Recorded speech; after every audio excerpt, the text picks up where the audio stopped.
Welcome to the Friday Q&A, and the whole point of this Q&A is for you to ask me all the questions you want to ask me, whether it's about health, fitness, nutrition, weight loss, any of these topics. Just ask me all your questions down below. I'll see as many questions as I can, answer them to the best of my abilities. And remember that if you ask a question, it's extremely likely that somebody else has the same exact question as you do. And let me know if you're hearing me on the mic right now. I'm not sure the settings are actually perfectly tuned in. So if you can actually hear me right now, just type live down in the comments below. Or if you can't hear me, drop number 2 down below so I know that I should actually fix this mic over here. But let me know who's watching me right now and type any questions that you have about any of these topics in the comments. I'll see them on my screen. I'll get back to as many people as I can. What's up, Dustin? Let's wait for these comments to load. We'll get this party going before the weekend. I'm sure there's going to be a lot of weekend questions, how to stay on your nutrition over the weekend, which is a good topic. So if anybody has or wants any advice on that, feel free to just ask me about that topic in the comments below. And if it is there, I'll answer it. Is organic worth the money? Organic is better for health. There's definitely more benefits to it, but there's difference between health and weight loss, right? Because if food is healthy, it's still going to have calories, but even if it's healthy, it may not be the best for weight loss. It's kind of like avocados, right? People love to eat avocados because they're really, really healthy. But guess what? Avocados are very high in calories because they're super high in fat. So just because something is good doesn't mean you can eat an unlimited amount of it. But as far as stuff being organic, I would say it's relevant to you, to your goals. For some people, it's worth it. For some people, it's not. For me personally, some stuff I buy organic because it tastes better, but most of the things I don't buy organic. So it's not that big of a deal, and it definitely is not that big of a deal in terms of weight loss and body composition. Whoa, how can you lose 49 pounds in a month? I'm not exactly sure. Maybe chop a leg off or something like that, but that's definitely not a healthy amount of weight loss to lose in a month unless you are extremely overweight. Then it's more realistic. But for most, probably 99% of people, 49 pounds in a month is not a healthy amount of weight loss. And I wouldn't even want to tackle that comment because it's not a good idea to even think about losing that much. As far as how much weight loss you should lose, I think that 1% of total body weight per week is a great amount to aim for because percentages are relevant to your weight loss. They're not a very concrete amount because 2 pounds for somebody else may be way too much, or 2 pounds for someone may be way too much for somebody else that's a smaller individual. But percentage wise, it's a healthy amount to shoot for about around 1% of weight loss per week, maybe 0.8 to 1% in that area and in that range. Keep asking me questions, and if you're watching this on the live, type live down below, or if you're watching this on the replay and you're watching the recording, just type replay down below so I know when you saw this video. Yeah, 49 pounds is not a realistic amount of weight loss, especially in a month. That's a lot of weight. Let's see, you're 450 pounds and you're 6 feet. What is a good target for calories for the day? That totally depends on you, your activity level, your goals, your body, your stats. I would say, as a general rule of thumb, if you want to have a very basic idea, very inaccurate, but kind of good enough idea, I would say take your current body weight, multiply by 10 or 12, and kind of aim for that. If you want a bit more accurate, type in TDEE calculator into Google. You'll type in all of your body stats, all these questions to ask you, and it'll give you a bit more accurate uh, caloric goal. But if you want a very basic kind of just to get you started, take your current body weight, multiply by 10 or 12. If it's 10, you're going to be eating less. If it's 12, you'll be eating more. And just aim for that. It's not going to be accurate. It's not dialed in. It's not specific, but it's kind of good enough to get you going. Because the worst thing that you can do if you want to lose weight and just become healthier is get caught up on the details. What's the best this? What's the best exercise? What's the best amount of calories to eat? And thinking about these things and having them actually stop you from making a change is more detrimental to your progress than anything else because it just stops you from making changes. So don't overcomplicate it. Don't overthink it. You don't even have to count calories because calories absolutely matter, but you don't have to count them. So don't get too caught up on that. But use these calculations as a rough estimate, as an idea, and go along with it. You figure out the details as you go, but there's no need to try to figure out these details at the current time. What are my non-negotiables? I love that question. So I talk about my non-negotiables all the time and how people should have their own non-negotiables. So for me, I'm going to share with you some of my non-negotiables. So for me, it's get some steps in every day. I try to aim for 8 to 10,000 steps, non-negotiable. That's not in a single session, or it could be, but from the time I wake up to the time I go to sleep, I get X amount of steps in. If it's 4,000, it's fine, but I get an extra amount of steps because I want to increase my daily activity level. On top of that, my non-negotiable is every single meal must contain protein. This is my personal non-negotiable because protein is extremely important. Not nearly as important as calories, but if you kind of put protein on the back burner, you forget about eating it, you're gonna end up eating a whole bunch of protein for dinner, and it's not a good decision because you're gonna end up eating like 18 chicken breasts, and it's gonna be pretty gross. And you're gonna stuff chicken breasts down your throat. So every single one of my meals must contain protein because it's also super satiating. And I'm a big guy, so I want to eat a lot of food and be full. My other non negotiable is I always eat vegetables every single day. Not with every meal, but with most meals. But every day I get at least a couple of cups or bowls of fresh, pickled, grilled, roasted vegetables because vegetables are extremely filling and I want to feel full. As I said before, I'm a big guy. I'm 6'4" and I eat a lot of food. And if those vegetables were actual caloric meals or foods, I would just go way over my calories. But by having those foods be vegetables, they fill me up, they're low in calories, and they make me happy. That's it. As far as other non-negotiables, I try to just eat most of my food at home. It seems like a very basic thing to say, but eating your food at home as a non-negotiable or preparing most of your food at home is a great idea because you eliminate the possibility of severely going over your calories by eating breakfast outside at a deli or a bodega. Maybe it's a lunch from takeout. You tell yourself, I'm going to eat food that I made at home. And you prevent yourself from eating a whole bunch of calories by eating out all the time. And it saves a lot of people a lot of headaches. What did I do first when it came to strength training? So I'm going to put this out there. So when I first joined the gym ever, the first day I went into the gym, I quit. I was sharing this with my client today, and I told him that I quit.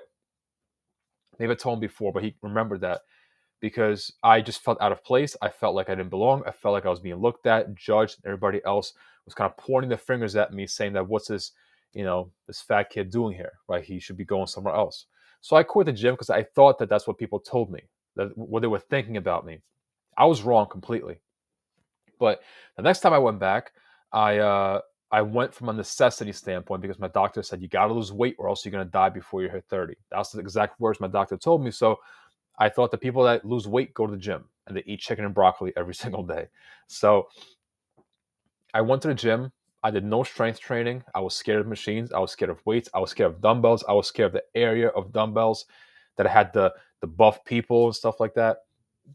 That's me, my own mentality. So I did nothing but cardio. But when I first started to try strength training, after I did cardio enough to where I got sick of it, I didn't look the way that I wanted to look. I felt I looked very skinny in a sense, like no muscle mass on me. I didn't like the way I looked. So I tried to do different things. I tried doing machines. And honestly, the worst thing you can do is get caught up on what machines, what weights, what things should I be doing as far as strength training if like that's going to stop you. Just go to the gym if you want to work out and try everything. Try make it a buffet of things. If you want to try this exercise, do it. If it's legs and biceps, doesn't matter, just do it. Try everything. See what you like, see what you don't like, pick and choose, and figure out what you like doing and keep doing those things over and over again because the routine that you do does not matter that much in the beginning. The exercises that you do don't matter. The thing that matters most is finding out what you like, what you absolutely dislike, and figure that out yourself because that will just get you to feel more included into the gym environment instead of focusing on should I do this kind of bicep curl, that kind of bicep curl, should I do this machine or this press. That doesn't really matter that much. Those details should be figured out later on, but not on day one. Because on day one, your first priority is testing things out, see what you like. Um, Stuff like that. And if you are you currently going to the gym, if you're currently going to the gym, type gym down below. Or if you're working out at home, type at home down below.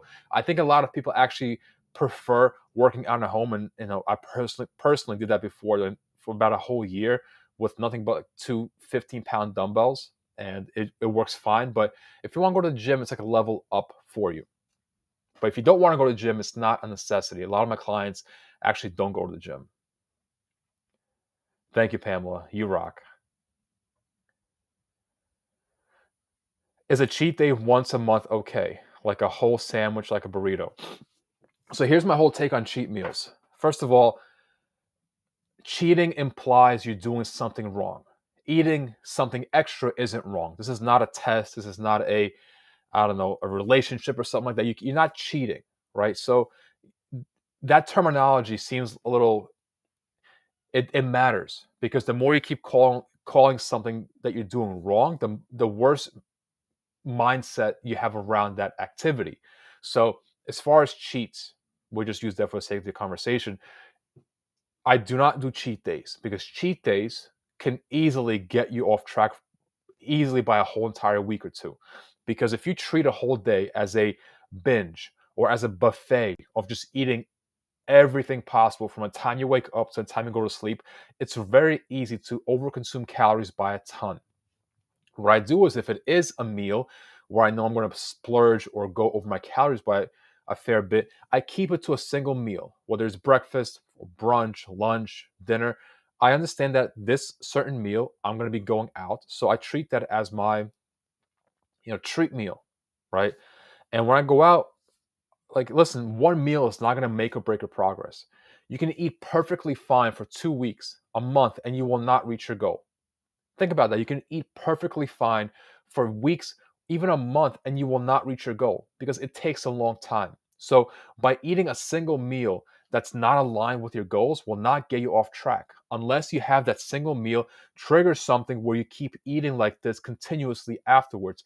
That will get you off track. But a single meal is like a drop in the bucket. So, don't think about a single meal as something that will destroy your progress. The only thing that will destroy your progress is if you let that meal determine all your other meals going forward. This happens with a lot of people who tend to follow very strict diets like keto. If people are on keto and they have a couple French fries, they feel like a failure, they feel guilty, and they start eating carbs afterwards, and a lot of them, and they end up going over the calories continuously afterwards. Hopefully that makes sense. Nova Scotia, what's going on? Keep asking me all your questions. If I see a question here that I answer, know that it's likely going to happen or help a lot of other people also that are watching this live right now or the replay afterwards.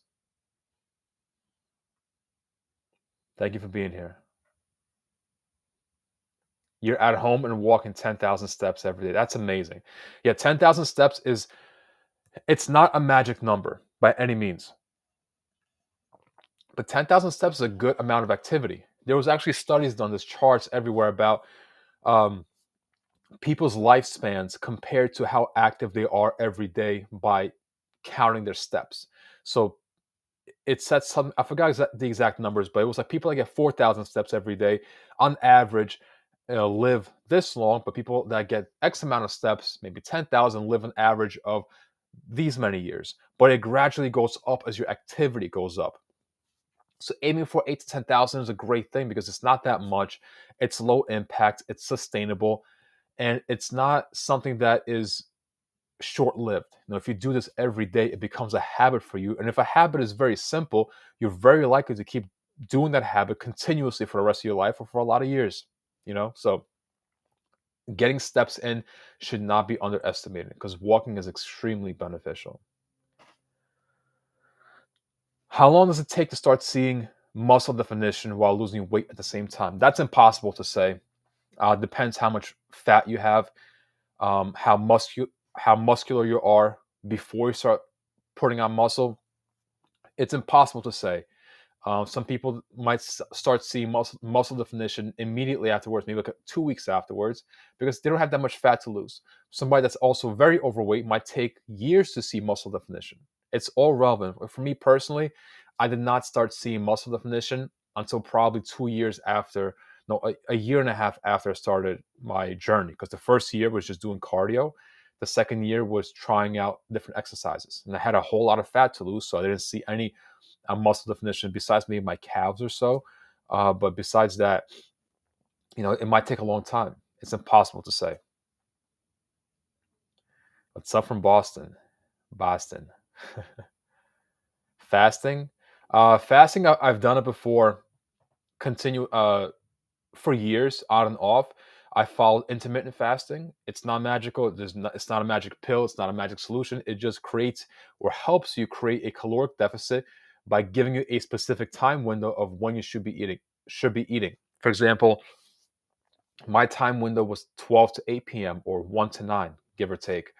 And the reason why it worked is because I didn't eat anything before 12 p.m. and anything after 8 p.m. So I told myself I can't have any calories between 12 and 8. And that effectively helped me uphold my caloric deficit because I went from snacking a bit before 12 and after 8 to just having nothing.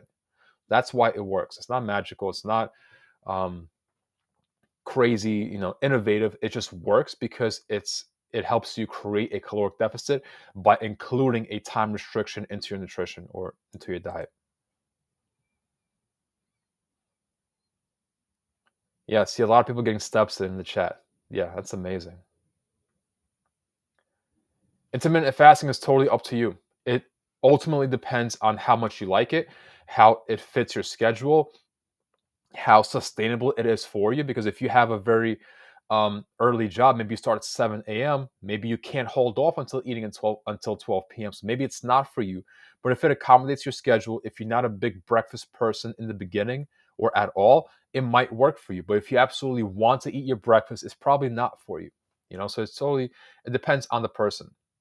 If you're getting value from this video so far, drop a fire emoji down below so I know that this is actually helping you, because I enjoy doing these. I'm wondering if it actually is helpful for you. So drop a fire emoji down below in chat. Yeah, cheat meals they can get you off track, but cheat days will very easily get you off track. How long ago did I reach my goal? How many years have you kept it off? Uh, I'm never really at my goal, because your goals always change. But as far as losing the entire weight, how long ago did I reach my low weight? Maybe 6 years ago, 7 years ago, and I've gained a bit, lost a bit, gained a bit, because I wanted to, but I gained a bit, lost a bit. I put on some muscle, I lost some fat, kind of rebuilding a little bit. But as far as direct weight loss, I lost my weight in the first 4-ish years, and afterwards it's been kind of like trying new things, building on my physique, putting on muscle with fat, because you can't put on one without the other, and just kind of rebuilding and restructuring myself to the way that I want to actually look like. Hopefully that makes sense.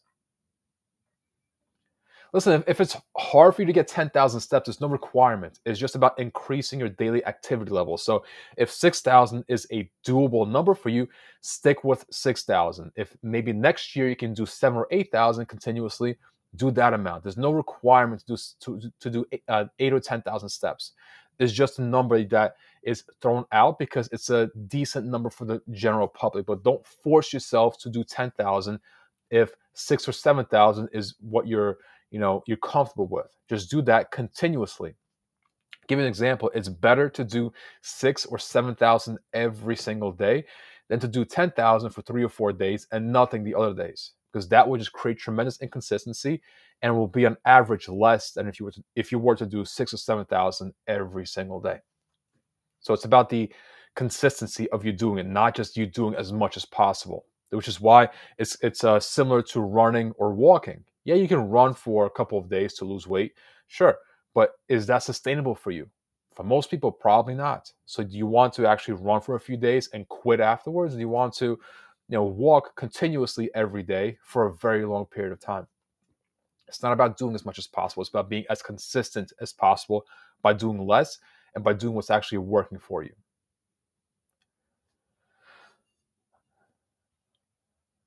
I read questions. Definitely ask me all questions on everywhere. So, what are some exercises you can do at home? If you have a couple of dumbbells at home and a yoga mat, you can do a whole lot. Definitely um, have a chair if you want, so like a little stool, so you can sit down, do some exercises. Get a couple of dumbbells, yoga mat. That's all that you need. You don't need fancy gym equipment. You don't need fancy home workout equipment. Get a few dumbbells, couple of different sets, maybe an adjustable dumbbell set, and there's so many different exercises you can do. I mean, everything: shoulder presses, bicep curls, squats, deadlifts, tricep extensions, chest presses laying down on the floor.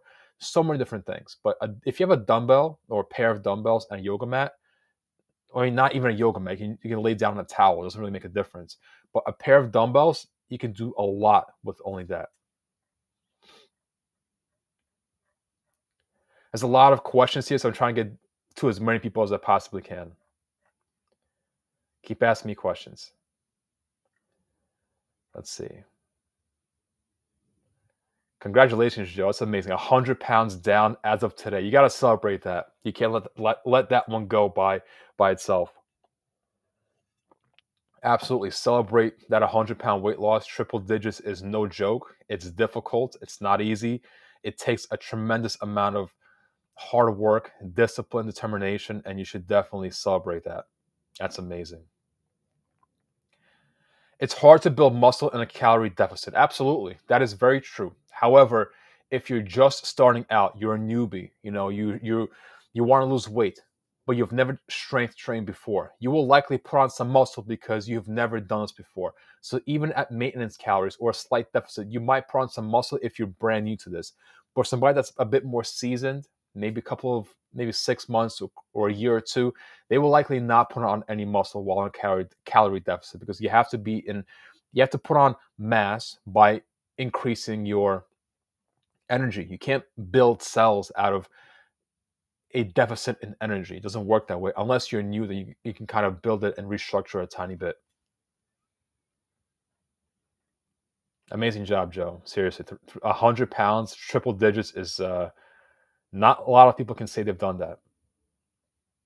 What's the best exercise for your stomach to get flat? You've lost 50 pounds so far. Congratulations. That's a lot of weight. So the best exercise for your stomach to get flat is no exercise. Is just to lose as much fat as possible.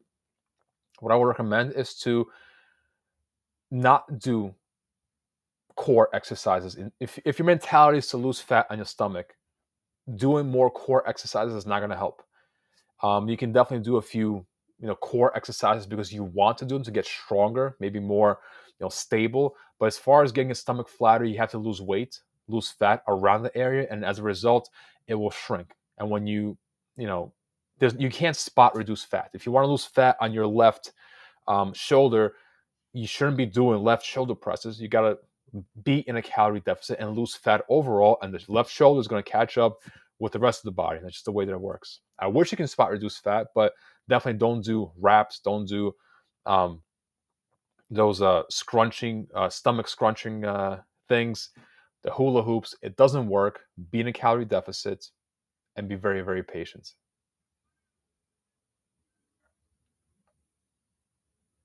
You're down 35 pounds, 4 inches. You got new pants and a smaller waist. Absolutely amazing.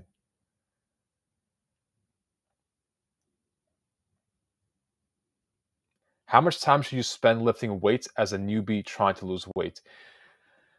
That's difficult to say because it's totally up to you.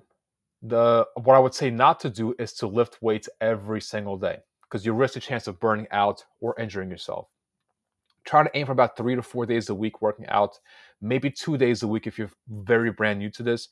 But try to even 30 minutes a day is totally fine because you got to work up on it. The worst thing you can do is go to the gym for 2 hours every single day when you're first starting out because it's way too much for you. You got to look at this from a sustainability point of view. Is what you're doing sustainable?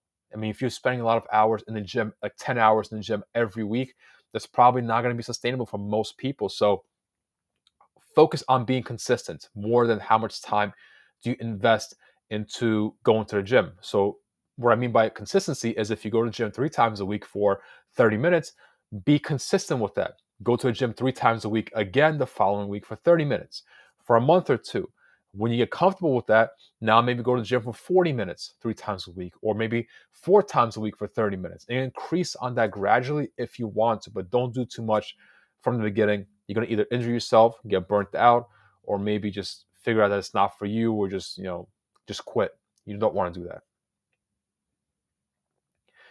What role can protein powder play in healthy eating? So protein powder is nothing magical.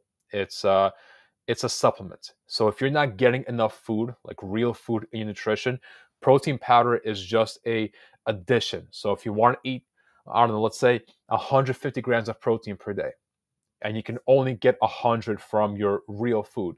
You don't want to eat more chicken. You don't want to eat more beef, fish. You're just tired of eating food. Have a protein shake. It's probably the easiest thing to do. It's extremely easy to digest. It tastes pretty good. Most of them do. And it's a very easy way to bump up your protein without eating actual meat, dairy, stuff like that, like yogurts or cottage cheese. You can put it into a smoothie. It's just a supplement. It is not necessary. Most of your protein should be had from actual food, eggs, dairy, fish, beef, poultry, stuff like that.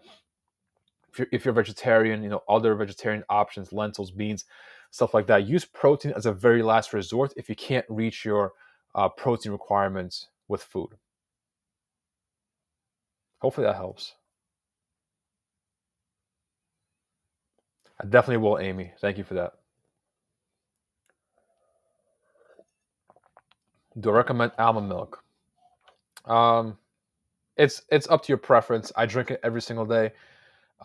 It's I put it into my smoothies, like 30 calories per cup. It's a good addition. It's better than water.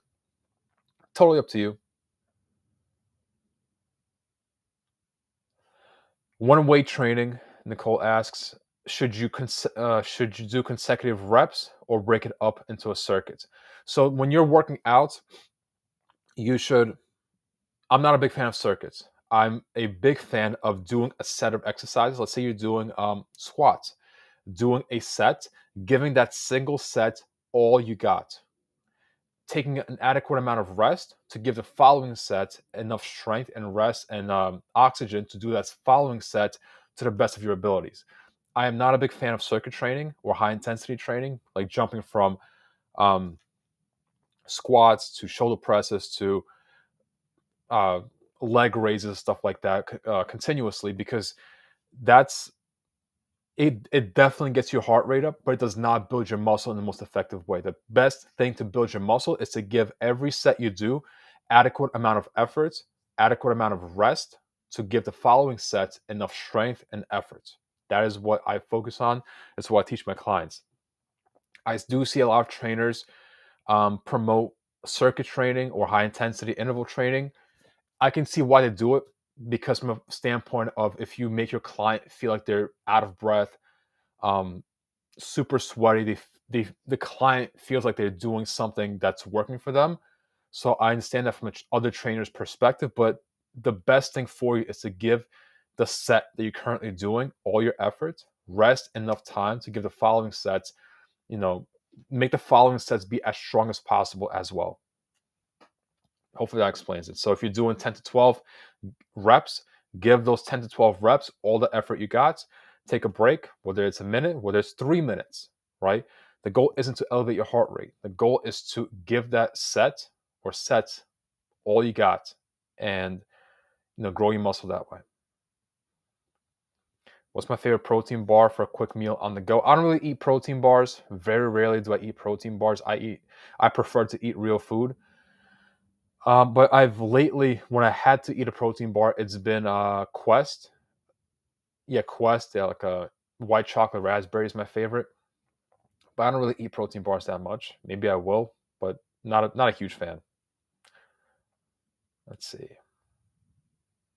You lost 70 pounds till today. That's amazing. You're motivated to lose 15 pounds more with the help of my videos. Thank you so much for that. That truly means a lot to me. But don't rely on motivation. I keep saying this a lot, and I truly mean this. Don't rely on motivation, because it's not going to be there when you need it most. Because if we try to wish for motivation, it's not going to show up probably 6 out of the 7 days of the week, right? You want to create momentum, follow a routine, have your non-negotiables, have your your things that you do every single day. That will always be there. Your list, your checklist will always be there. Your momentum's got to push you forward, because if motivation is what you're relying on, it's going to let you down a lot of the time. That's amazing, Veronica. 100 pounds down, you kept it up for 6 years. It's amazing. If you love beer, I mean, look at lower calorie options, or try to fit your favorite beer into your overall caloric requirements. Keep asking me questions. If you're getting value from this video so far, drop a fire emoji down below so I know it's actually helping you. And keep asking me questions. If you ask me a question, it's definitely going to help, or ask me a question, it's guaranteed to help somebody else as well. What are my favorite on-the-go foods? I keep it very simple. I do any kind of fruit, maybe a smoothie that I put into a container and take it with me. Dry protein powder, dry because I don't want it to spoil in the car or whatever. I take it dry and just add water to it later. Maybe a protein bar if I have that around. Um, Low carb wraps with deli meat, or a lean deli meat, no bologna, stuff like that, or leftover protein. Uh, Pretty much it. I keep it very, very simple. What's the best way to get over a weight loss plateau? You have to ask yourself, are you truly in a weight loss plateau? Because a lot of people think they are. A plateau is a plateau when you have been accurate and consistent with tracking your food. When you've been consistent and accurate with tracking your calories out. Because I'll be very, very transparent and say, if you're for one month, let's say you're eating the same amount of calories, right? But for the first 2 weeks of the month, you're very consistent in your caloric output, which is your workouts, your cardio, stuff like that. But for the following 2 weeks, your food is the same, but you stopped working out as much. You stopped being as active, and you think you're in a weight loss plateau because it's not working the same. You're not on a plateau. You're just not at the same. You have to realize where your calorie expenditure is coming from. Because if you were doing calories out and working out before for the first 2 weeks, and now you stop doing that and you stop seeing progress, it's not you being a plateau, it's you just doing less. A plateau is a plateau when you're doing the same things continuously and consistently all the time, and you're not seeing progress. What I mean by that is how many workouts you do. Keep that consistent. Don't do 18 workouts one week and then 3 workouts the second week and think that you're in a plateau. No, you're not in a plateau. You're just doing less, and it's showing on your progress. If you're walking 8,000 steps a day continuously and consistently, don't walk 2,000 steps the following week and think you're a plateau. No, your caloric output is just less. But if you're actually in a plateau, if you're walking the same amounts, if you're active or working out the same amounts, if you're eating the same amounts and you're not seeing progress, then you're in a plateau. And most people are not in a plateau. Their weight is just stalled because their caloric input and output is just not consistent and accurate. But if you are in a plateau, this will get more detailed, but if you are in a plateau, I would suggest to first things first is make sure you're tracking your food as accurately as possible. People think they're a plateau, but they're actually not counting all the food they're eating. It's super important. Next step is, if you are truly in a plateau, I would suggest to reduce your caloric intake by 100 or 2. See how that works for you. If that doesn't work, maybe increase your activity by a tiny bit. You have 2 variables that you can actually change, which is calories in and calories out. How you gauge those two, how you adjust them, is totally up to you. But if you're truly in a plateau, you got to adjust one of those things. It's very, very detailed what I just said, but hopefully it helps somebody. What's up, David? How many pallets of sriracha does I go through a month? I actually have a truck of a sriracha truck that distributes like a truckload. It's my house every second Tuesday of the month, so it keeps me going. You're down 22 pounds following me. That's absolutely amazing. Congratulations, Cindy. Free weights or weight machines? Totally up to you. A mix of both is probably best. People give machines a bad rep for whatever reason, but what they don't realize is that there's a lot of hate towards machines. I don't know where it started from, but machines are actually beneficial because they take out a lot of the stabilization that your body does as far as doing exercises. For example, if you're doing a chest press, for example, on a with free weights, you have to balance yourself a little bit, and that takes away from your strength a tiny bit. On a machine, it does a lot of the balancing for you, so you're pretty much focusing on the muscle that you're trying to work by itself, no stabilization or a lot less stabilization. So machines should not be overlooked. They're actually pretty underrated, and a good mix of both is definitely the best idea to, do some free weights and some machines.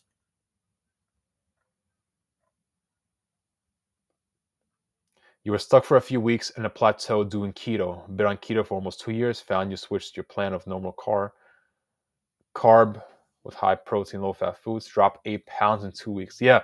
So keto. I don't know how you did keto for 2 years. That takes a lot of effort. But congratulations. But a bigger congratulations to getting off of keto, eating regular food like you just said, and losing 8 pounds. That's the biggest win, because if you want to have progress for the rest of your life, you got to do things that you can do for the rest of your life. It's probably not keto. It's probably not a cleanse or a detox or a low carb diet. You have to do things that are sustainable for you. When you're sore from walking, if your back is sore from walking, ice or heat. I'm never really sore from walking usually, but I guess a mix of both is good. Maybe a bath with Epsom salt is very, very good. That's what I personally like. Is Epsom salt baths are extremely underrated. But I personally like hot showers. I like lava showers. I hate cold showers. I know they're very trendy, but I feel like it's all a gimmick. It just looks cool on social media, and I don't really care how cool it looks. If I hate it, I'm not gonna do it. And there's actually not really proven benefits to them, unless I see other evidence, but it's just not there. Are frozen fruits as good for you as the fresh? Um, they're not bad for you by any means. I mean, what's good for you? For me, what's good is having that food ready on hand and making meals with it as quickly as possible, because that'll keep me on track better. What's good for me is not fiddling around and trying to chop up vegetables, saute them, put them into a pot, and just spend an hour cooking. I'm not going to be consistent with that. That's why I prefer a mix of frozen and fresh all the time. Mostly frozen, but I do mix both of them. You're welcome, Tom. I appreciate you being here.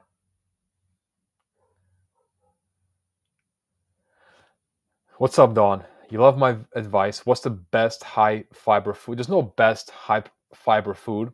Um, I personally supplement with a psyllium husk powder to get more fiber in.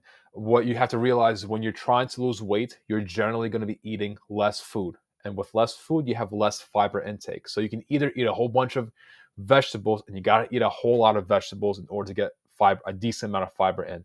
And most of us are not going to eat that much fiber. I mean, that many vegetables. You can eat a whole bunch of fruit as well for some fiber, but you got to eat a lot of fruit to get a decent amount of fiber in. With a lot of fruit comes a lot of calories, and with the calorie management being a priority with weight loss, it's not that realistic. So I supplement with psyllium husk powder. I also occasionally I eat Fiber One cereal, the high fiber 60 calorie Fiber One cereal, or the Trader Joe's one, or other high fiber cereal brands. That's what I personally do. And my wraps, my low carb wraps from Mission or other low carb wraps, they're very, very high in fiber, and they're usually a good choice. So I have at least one or two per day.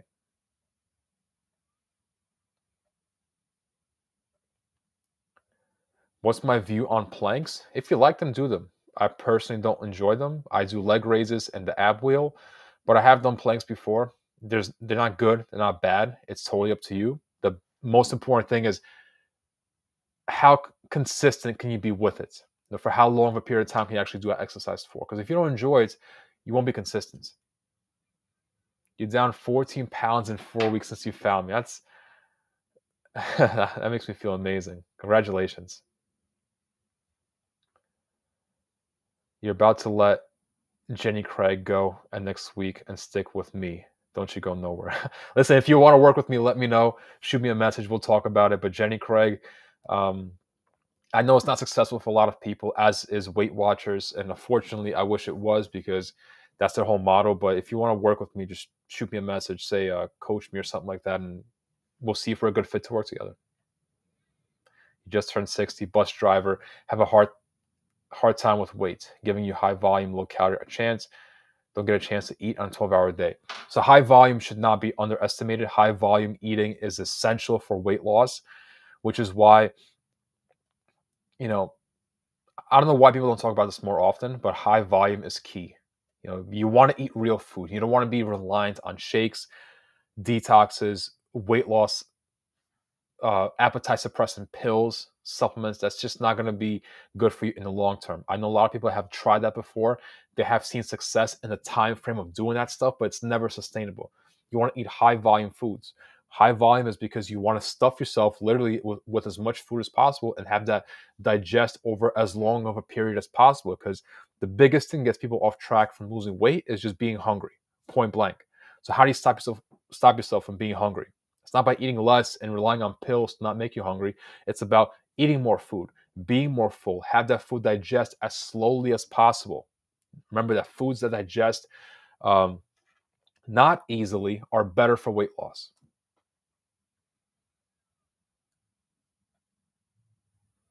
Yeah, frozen is better than canned. Absolutely. I love my wraps. Listen, I eat canned vegetables sometimes too. Maybe a can of corn. It's not the end of the world. It's not that serious, you know?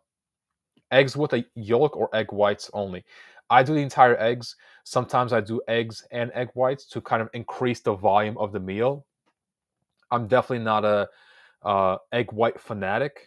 I think you gotta have flavor to your eggs, and a couple of eggs is not gonna hurt you, because if you have a generally more healthier diet, right? If you generally eat better, your cholesterol, not cholesterol will go down as a result. If you generally eat better, there's also good cholesterol inside eggs. It's not just bad cholesterol. So you have to have a generally healthy lifestyle, and eggs aren't gonna make or break you.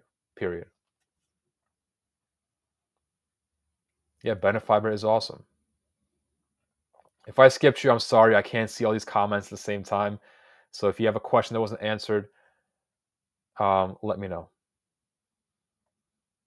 What is high volume eating? So high volume eating is essentially, if this is your stomach, you want to stuff your stomach with as much food as possible for the least amount of calories. For example, if this is your stomach, do you want to fill it with trail mix for 18,000 calories?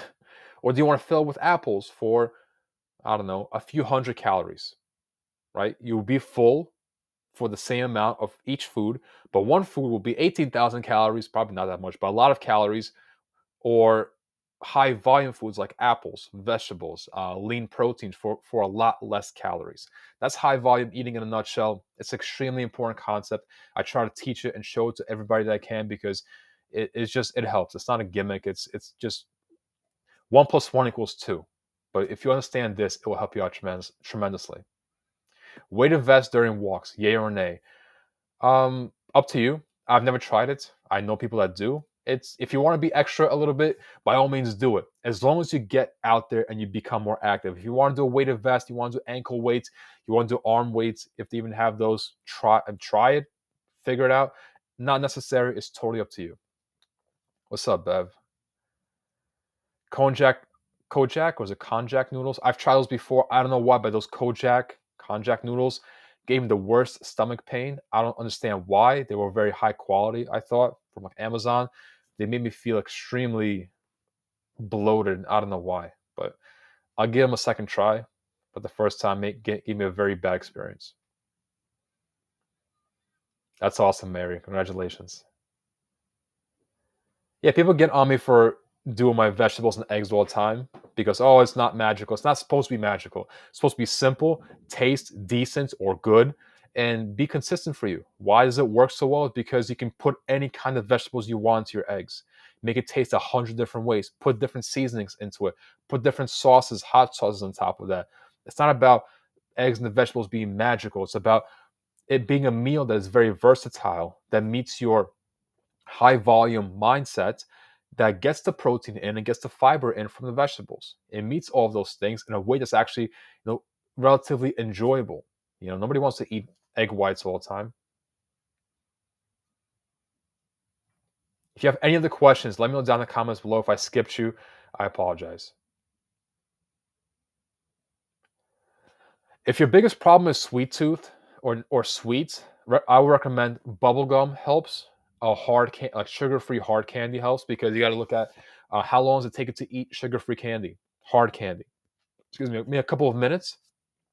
How long does it take it to eat a few pieces of chocolate, or other kinds of candy, Snickers? A few seconds maybe. So the time invested into eating a piece of candy or something sweet is important, because a spoon of cake is a few seconds, probably a millisecond for me. But if I was to replace that cake and have some hard candy instead, it would take me minutes to eat it. I'll still get the same kind of sugar enjoyment, but effectively reduce the amount of calories I'm eating by taking it longer to eat.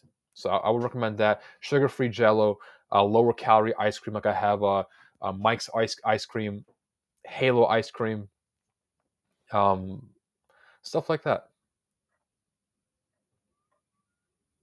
Yeah, there's no magic to this. I mean, if you're looking for a magic solution, I'm not the person for that.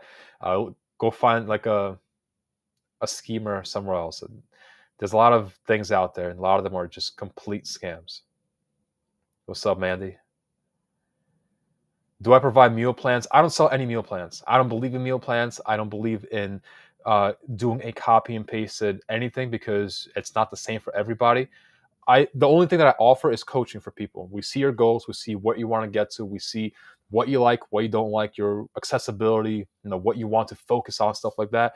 And we tailor a program around that, where I keep you accountable. I talk to you a lot every step of the way, and we just kind of work on it hand in hand together. That's what I do. I don't do any kind of meal plans. I don't believe in them, point blank, because meal plans are different for everyone, and they should not be copy and pasted. Because listen, you're not going to follow a same meal plan for the rest of your life. It's not going to happen. But you will eat foods that you enjoy for the rest of your life if you understand how to eat them in the right amounts in accordance to your goals. That's what I focus on. What would I order as a fast food? One of my clients actually just showed me blackened chicken tenders from Popeyes. I believe I gotta try those. They look really good. I gotta try those. I think KFC has like grilled chicken, I believe. Any kind of salads, but with salads, you want to be careful of the dressings, or any kind of like seeds or nuts they put into salads. There's actually healthy choices in fast food places.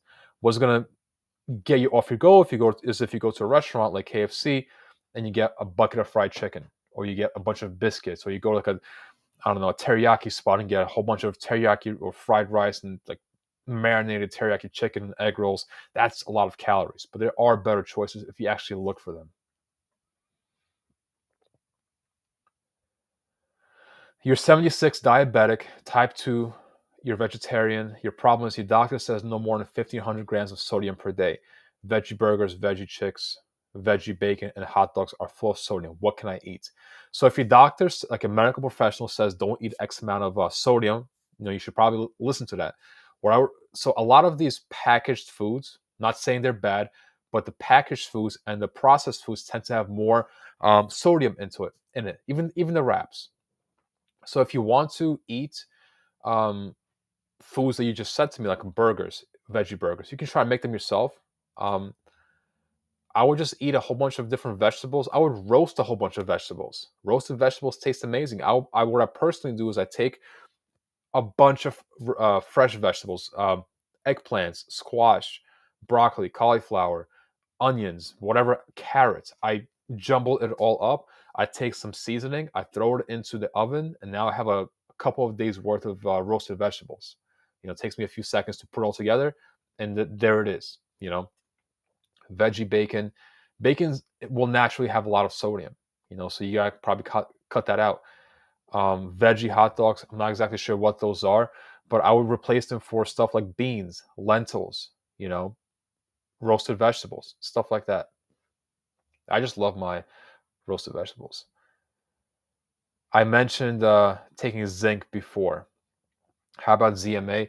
I've never taken ZMA. The only things that I currently take and have taken before for years for testosterone boosting is well, not testosterone boosting, but it helped boost my testosterone by taking it is vitamin D3 and zinc. The only reason is because those two actually work. You can do all the research you want. They're regular supplements. If you're deficient in them, they will help you out, make you feel better. The sun is vitamin D. Most of us don't get enough sun in our lives. So my testosterone when I first started out was extremely low. It's like 270, 250. But I was also very overweight. I was kind of like depressed and I was not in a good place. But with the weight loss, the muscle gain, the supplementation with the zinc and stuff like that, and just getting into a better headspace, my testosterone naturally increased. I didn't take test boosters. I didn't take prescriptions from doctors like replacement therapies, none of that. I just did what I just told you to, and eventually it increased. I'm not at a very high amount. The high amount is like 900 or so, but I'm at a healthy range. You know, and I feel good mentally, which is why I'm the most happy about that. Walking every day, I would recommend doing 8 to 10,000 steps. You got the runs with the vegetables and egg diet. Well, it's not a vegetable and egg diet. It's just a single meal that you can probably eat a few times a week or every day if you want to. Does it have to be 64 ounces of water a day? Absolutely not. Drink until you're not thirsty. There's no required amount of water or liquids you got to drink. Drink until you're not thirsty. That's it. Keep it very, very simple. You were down 10 pounds after finding my videos. That's amazing. Congratulations. Man, I love seeing stuff like that. Cool. If you have any other questions, keep asking me in the comments. I'll see the best ones or the ones that I can see. I'll answer them, and it's likely going to answer or help a lot of other people that have the same exact questions as you do. What about Chinese? As far as Chinese food takeout, I would recommend maybe white rice or brown rice if you like that kind of stuff, and probably steamed vegetables with some kind of a chicken or beef. You know, usually, at least in New York, Chinese food restaurants tend to have a lot of sauces, so you got to be careful about that. Um, you can't go wrong with a vegetables and a protein, but you can go wrong if it has like a lot of extra calories from the sauces that are added into it. And white or brown rice is a good idea. Yeah, I've heard a lot of good things about monk fruit. What do I think about nuts and seeds like walnuts, chia, stuff like that? So in a weight loss phase, we're trying to focus on volume eating. Nuts, yeah, they're healthy. It's fine. But nuts and chia seeds, not probably chia seeds, but like cashews, trail mixes, they go against the whole volume eating approach because they're very, very caloric, but very small in volume. They're very healthy, absolutely, but they're packed in calories. For example, you can go to the grocery store, 7-Eleven, and get a little packet of trail mix, and it's going to be 300-400 calories. Well, is it going to fill you up? Probably not. You're better off taking those few hundred calories and applying it and using it as a regular meal because that meal will be higher in volume, less in calories, and it will fill you up for a much longer period of time. You should have healthy fasting nutrition, absolutely, but eating it is going to bump up your calories without filling you up much, if at all. Also, be careful about the different nuts, seeds inside salads because they will easily make a salad that's a few hundred calories, probably 1,000 calories if you are not careful. Do I like Milo's 0 calorie sweet tea? I've never tried it, but I like a lot of different 0 calorie drinks. I probably like that one as well. Do I focus on calories? I do. I focus on calories and protein. The carbs and the fats, I kind of just it is what it is. You know, I'm not that meticulous. I keep it very simple. So calories absolutely matter. That's what I focus on. But you don't have to count them. You know, different ways to actually reduce your calories without actually counting them. You've naturally lowered your blood pressure and blood sugar since you found me. You've never found someone so real about weight loss. Thank you so much, man. That's makes me feel amazing as well as seeing other comments like that because it's what it's about. It's about not overcomplicating things, keeping it very simple, and focusing on actually enjoying the process and focusing on sustainability. If you want to go head to the wall, kind of like hope that things stick, or you figure it out later, it's not going to work, and you got to focus on sustainability and enjoyment, from day one. Top 5 vitamins I recommend for women, impossible to say. I mean, even multivitamins aren't that necessary because listen, most of the vitamins, even in a multivitamin, you're gonna just pee out. That's just a fact. The only time vitamins actually do something that you feel is if you're like very deficient in it. And you can't really tell if you're very deficient in it unless you get a blood test done. And if that's the case, your doctor will probably tell you you should probably take a bit more of this and that. But if you want to kind of cover your bases like a cheap insurance, take a multivitamin so you kind of feel better about it yourself because it is placebo as well. You want to feel that you're doing something because it make you feel better as a result. But most multivitamins, it's probably not what you want me to tell you, but they just don't do anything unless you are deficient in a single uh, nutrient. I've taken multivitamins before back in the day, and they're just not that useful unless you're deficient in them. But I do take vitamin D3 and zinc every day because of hormone production and just, you know, I'm not outside that much to get vitamin D3 or D, so I just supplement it. There's actually a lot of research behind vitamin D, so if you want to supplement it, you can go ahead and do that. It's probably one of the few things that I would recommend is vitamin D. As a snack, a handful of nuts for a snack, I wouldn't do it. A handful of nuts is easily a few hundred calories. And if you were to take those calories and eat like a 2 apples instead, those 2 apples or whatever other fruit you want to eat instead will fill you up for a drastically longer period of time than if you were to have that handful of trail mix, nuts, almonds, stuff like that. I'm not saying it's bad. I'm just saying that calorie control is what we want to focus on. And it's very easy to walk by a kitchen, grab a handful of nuts in the morning, in the afternoon, in the evening. It's just a handful. Handful here, handful there is easily 500 calories. Did it fill you up? Not at all, but it did pack on the calories. You're down 8 pounds in 13 days. That's awesome.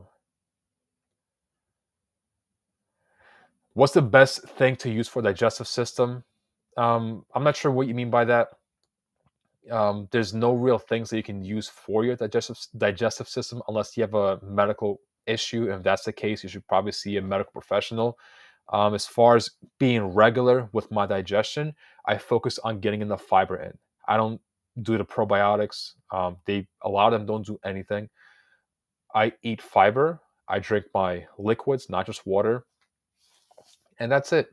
I don't do anything else for my digestion system. What brand vitamin D and zinc? I think Nature's vitamin D3, I think is Nature's Bounty or Nature's something, Nature's Way. And zinc, I take Now brand, NOW. Sugar-free pudding or jello? Why not both? That's a good snack too. Let's take one last question. If you have a question you want to ask me, I'm going to take one more before we get off this video today. I think it's been actually a very good one today. One last question. I appreciate everybody for being here.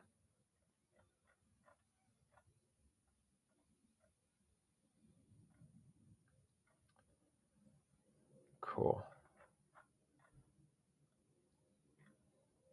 Any other questions? If not, we're going to cut this one short.